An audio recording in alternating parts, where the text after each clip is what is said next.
Hello बच्चों, let's read the question. The question says the concentration of dissolved oxygen in water for growth of fish should be more than x ppm and biochemical oxygen demand in clean water should be less than y ppm. X and y in ppm are respectively. तो यहाँ पे हमको चार options दे रखे हैं, आपको बताना है कि x और y की सही क्वांटिटी क्या होनी चाहिए इन ppm. तो यहाँ पे जैसे pm दे रखा है, इट शुड बी ppm. तो क्वेश्चन को सॉल्व करने से पहले हम इसका की कॉन्सेप्ट लिख लेते हैं. So the key concept is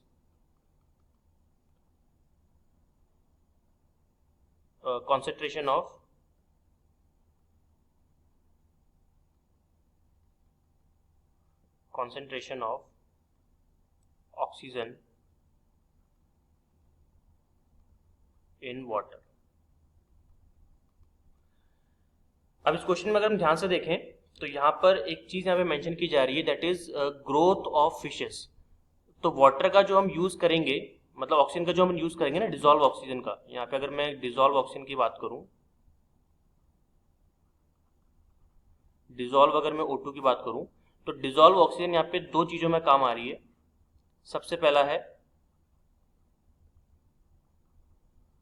growth of fishes और दूसरी काम आ रही है बायोलॉजिकल ऑक्सीजन डिमांड या फिर बायोकेमिकल ऑक्सीजन डिमांड, बीओडी के अंदर.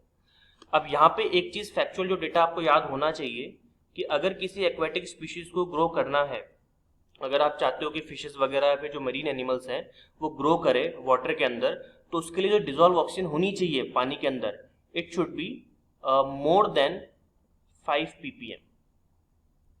Should be more than 5 ppm. इसको रेज कर देते हैं हम लोग, और इसको अगर मैं ढंग से लिखूंगा तो ये हो जाएगा मोर देन 5 ppm पार्ट्स पर मिलीलीटर, राइट.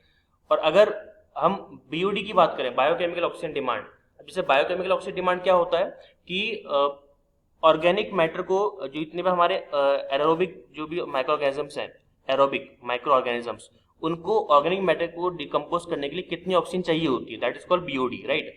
वो हमेशा लेस देन 5 ppm होना चाहिए.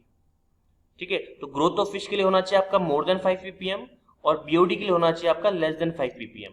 तो ये डेटा हमको जिस भी ऑप्शन में दिख जाएगा वो हमारा आंसर हो जाएगा यहाँ पे, है ना. तो चेक कर लेते हैं यहाँ पे, देखिए तो ऑप्शन ए में और ये हमारा x है, this is your x and this is your y, right. तो x की जो वैल्यू है वो मोर देन 5 होनी चाहिए, y की वैल्यू लेस देन 5 होनी चाहिए. ठीक है, लेस देन इक्वल टू 5 होनी चाहिए. तो ऑप्शन ए को हम देखें तो यहाँ पे y की वैल्यू 5 है, ठीक है, और x की वैल्यू यहाँ पे 6 है, जो कि हमारे इन दोनों क्राइटेरियाज में सूट कर रहा है, फिट बैठ रहा है. ठीक है, चलिए b को देखते हैं. x की वैल्यू 4 है, यानी कि लेस देन 5 कर दिया उन्होंने, ये यानी कि ये ऑप्शन हो गया गलत. और y की देखो मोर देन 8 कर दिया, जो कि लेस देन 5 होना चाहिए, तो गलत हो गया ये. c देखो y की वैल्यू 4, x की वैल्यू 4, y की वैल्यू 15, बिल्कुल रॉन्ग है.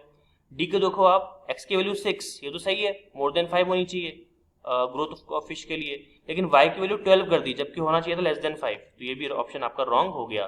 तो सही ऑप्शन हमारे पास में यहाँ पे क्या है, ए, जिसमें x की वैल्यू होनी चाहिए आपकी 6 दे रखी है और y की आपको दे रखी है 5 ppm.